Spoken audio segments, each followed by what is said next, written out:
ओम ब्रह्मणे नमः।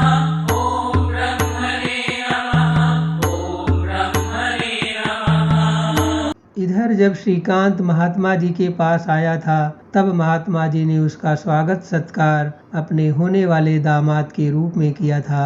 किंतु कुछ दिनों के बाद यह स्थिति बदल गई, क्योंकि महात्मा जी की पुत्री बहुत ज्ञानवान थी। उसने बहुत सारी विद्याओं कर्म कांडों पर अपना अधिकार जमा लिया था। उसकी गुरुकुल की शिक्षा लगभग समाप्त हो चुकी थी। उसके सामने श्रीकांत का किताबी ज्ञान उसकी तुलना में बहुत कम था। यह बात जब महात्मा जी को पता चली तब उनके मन में अपने मित्र गुरुदेव के प्रति रोष उत्पन्न हुआ। गुरुदेव ने एक अशिक्षित बालक को मेरी कन्या के गले में जीवन भर के लिए बांधने की कैसे सोच ली? वह तो हमारे मित्र हैं। खैर कोई बात नहीं है, इसमें श्रीकांत का तो कोई दोष नहीं है। वह बेचारा भोला भाला है। हमारे पास गृहस्थ जीवन सीखने आया है। मैं इसे जरूर सिखाऊंगा। मैं अपना कर्तव्य करूंगा, परंतु अपनी शिक्षित पुत्री का विवाह श्रीकांत से कदापि नहीं करूंगा और अपने मित्र से इसकी शिकायत मिलने पर जरूर करूंगा।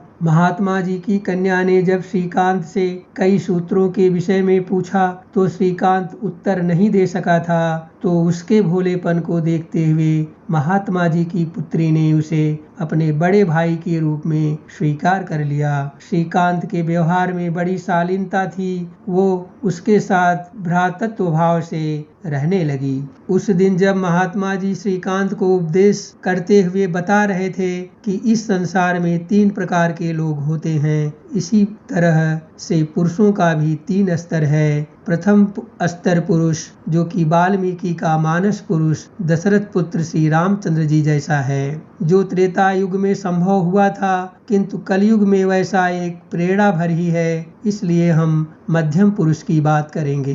एक मध्यम पुरुष की बात जो कि पुत्र के रूप में माता पिता का रंच मात्र संदेह किए हुए आज्ञाकारी होता है। अपने माता पिता की आज्ञा पालन करने में वह कभी भी किंतु और परंतु जैसे शब्दों का इस्तेमाल बहुत ही कम किया करता है। किंतु गुरुकुल में वही बालक विवेक पूर्ण होकर अपनी शंका समाधान के लिए गुरुदेव से तर्क करता है और सत्य जाने बिना शांत नहीं होता, निरंतर प्रयत्न करता रहता है। वही बालक जब पिता बनता है तब वह अपनी पत्नी का मन साधु बन जाता है। उसकी पत्नी पूरे जीवन भर सिर्फ उसे ही साधती रहती है, मतलब उसकी पत्नी हमेशा उसके अनुकूल ही रहती है। कभी कभार ऐसा न होने पर वह पुरुष अपनी पत्नी की मन संतुष्टि के लिए बिना क्रोधित हुए अपने स्वभाव से समझौता करता है और कभी कभार अपनी पत्नी का मन साधु बनने के लिए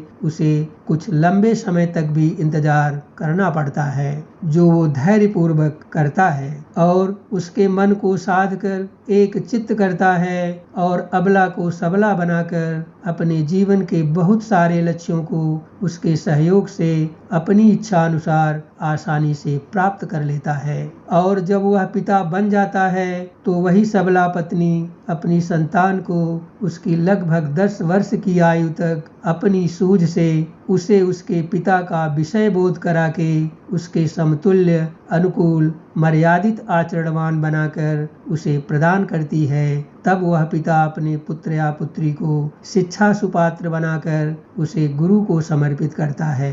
तब कहीं जाकर इसी तरह से एक सफल गृहस्थ जीवन का निर्माण हो पाता है और श्रीकांत तीसरे जो निम्न स्तर के लोग हैं उनकी पत्नियां उन्हें अपने अनुकूल चलाती हैं और वह अपना पूरा जीवन एक सर्कस के शेर के जैसा विवश होकर बिताते हैं और अबला के दुर्बला की इस बला को पूरे जीवन भर झेलते हुए जीते हैं। उनकी संतानें भी कभी भी उनके अनुकूल नहीं हो पाती। इस तरह के पति पत्नी अपने दुष्कर्म के फलस्वरूप अपनी संतान रूपी फल से बांस के फल की भांति स्वतः ही नष्ट हो जाते हैं। गृहस्थ जीवन में यही मध्यम और निम्न स्तर के लोग होते हैं। इस संसार में उत्तम किस्म के लोग बहुत ही कम हुआ करते हैं, जो पति पत्नी आश्रमों में ज्यादा कदा शायद रहते भी होंगे। कलयुग में तो जिनका दर्शन देवताओं को भी दुर्लभ है। महात्मा जी श्रीकांत को गृहस्थ जीवन के बारे में बता ही रहे थे